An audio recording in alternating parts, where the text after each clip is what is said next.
और एक बड़ी खबर उत्तरकाशी से आपको बता दें, उत्तरकाशी के धराली गांव में बड़ी त्रासदी हुई है। बादल फटने से तबाही मची है। 4 लोगों की मौत हो गई है, जबकि 50 से ज्यादा लोग लापता बताए जा रहे हैं।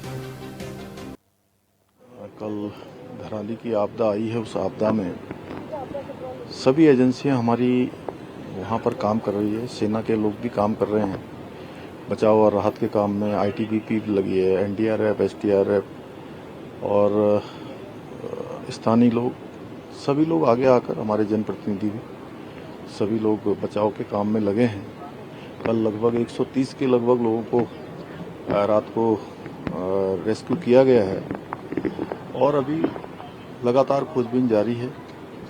रास्ते में चूंकि काफ़ी ज़्यादा मौसम खराब होने के कारण से अनेक स्थानों पर मार्गों का जो संपर्क है वो कट गया है और कुछ पुल भी जो है क्षतिग्रस्त हो गए हैं। उसके कारण से वहाँ पर पहुँचना भी मुश्किल हो रहा है, लेकिन उसके बावजूद भी सभी एजेंसियाँ, सभी लोग जो वहाँ पर पहुँच गए हैं, रेस्क्यू के काम में लगे हैं। हमने राज्य के स्तर पर भी 10 डिप्टी एसपी, 3 एसपी और लगभग 160 पुलिसकर्मी भी इस काम में लगाए हैं, जो राहत और बचाव के काम को करेंगे।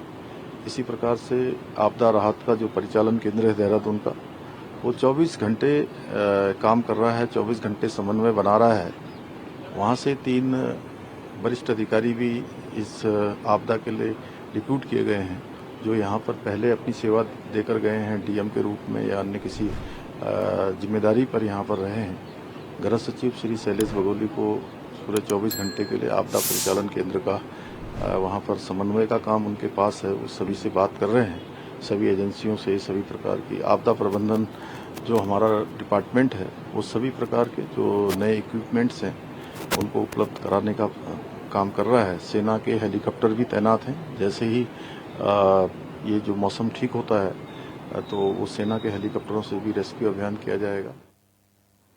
और इसी खबर पर ज्यादा बातचीत के लिए सीधा रुख करेंगे। उत्तरकाशी से संवाददाता विनीत कंसवाल हमारे साथ फोन लाइन पर जुड़ गए हैं। विनीत, बहुत बड़ी त्रासदी हुई है बादल फटने की वजह से। अब मुख्यमंत्री पुष्कर सिंह धामी खुद धराली गांव पहुंचे हैं, निरीक्षण उनकी ओर से किया गया। क्या कुछ निर्देश उन्होंने दिए हैं, क्या अपडेट?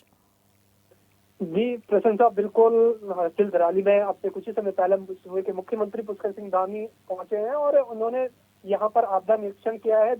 जहाँ जहाँ ये बड़ी घटना त्रासदी हुई है, उसको लेकर आपदा प्रबंधन अधिकारी, आपदा जिला प्रशासन और जिला अधिकारी से लेकर आईटीबीपी, आर्मी और तमाम टीमों को अपडेट रखा गया है। साथ साथ उनका कहना है कि जिस तरह से ये आपदा आई है, उसको देखते हुए सभी जो प्रशासनिक कर्मचारी हैं, अधिकारी हैं, उनको अपडेट मोड पर रहना होगा। ज्यादा से ज्यादा, जल्द से जल्द इस पर कार्रवाई की जाएगी।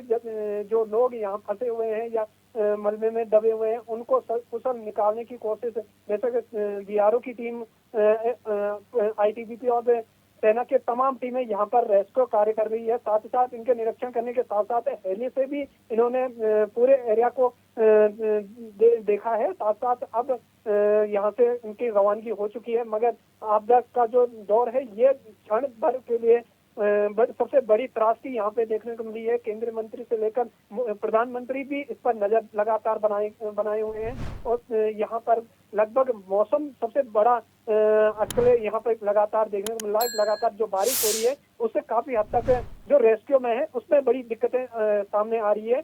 कई जगहों पर भूस्खलन के चलते जो आईटीबीपी के जवान हैं रास्ते में रुके हुए हैं, उनको सकुशल निकालने का कार्य यहाँ पर किया जा रहा है। जी बिल्कुल। और धराली की बात करें तो ये मुख्य पड़ाव था गंगोत्री धाम के लिए, तो ऐसे में अभी क्या बताया जा रहा है? यात्रा रोक दी गई है और रेस्क्यू ऑपरेशन को लेकर क्या अपडेट है? कब तक रेस्क्यू ऑपरेशन चल सकता है? प्रशासन का ये भी कहना है कि मृतकों की संख्या जो है वो भी बढ़ सकती है।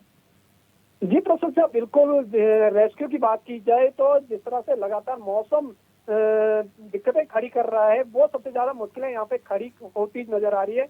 रेस्क्यू लगातार जारी रहेगा, क्योंकि जिस तरह से मार्केट के अंदर देखा जाए तो 3 से 4 फीट तक मलबा भरा हुआ है, क्योंकि बड़ी बड़ी जो इमारतें थी, होम स्टे थे, वो पूरी तरह से क्षतिग्रस्त हुए हैं। कई लोग इसमें दबने की जो संभावना है, जो सूत्र बता रहे हैं कि कई लोगों के दबने की सूचनाएं हैं, उनको लिए भी बड़ी चुनौती हो सकती है प्रशासन के लिए, क्योंकि जो मौसम जब तक क्लियर साफ नहीं होता है, क्योंकि नीचे से भी बड़ी टीमें आने की उम्मीद बताई जा रही है। जो अधिकारियों की जो बैठक है, लगातार यात्रा को लेकर जो बात चल रही थी, यात्रा को अभी हाल फिलहाल के लिए रोक दिया गया है, किसी तरह से कोई यात्रा ना करे।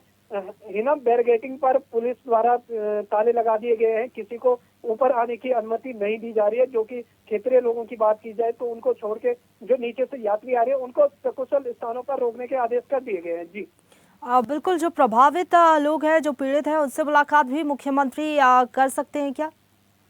जी, अभी इसको लेकर कोई भी मॉनिटरिंग नहीं थी, क्योंकि इन्होंने हवाई सर्वे यहाँ पे किया है, उसके बाद ये देहरादून के लिए प्रस्थान कर चुके हैं, मगर अभी किसी से भी कोई जानकारी मुलाकात करने वाली जो बात है वो सामने नहीं आई है। जी शुक्रिया आपका हमारे साथ जुड़ने के लिए और अपडेट हम तक पहुंचाने के लिए विनीत। ताजा खबरों के लिए लाइक, फॉलो और YouTube पर सब्सक्राइब कर बेल आइकन दबाएं। साथ ही ताजा अपडेट्स के लिए swedeshlive.com पर विजिट करें।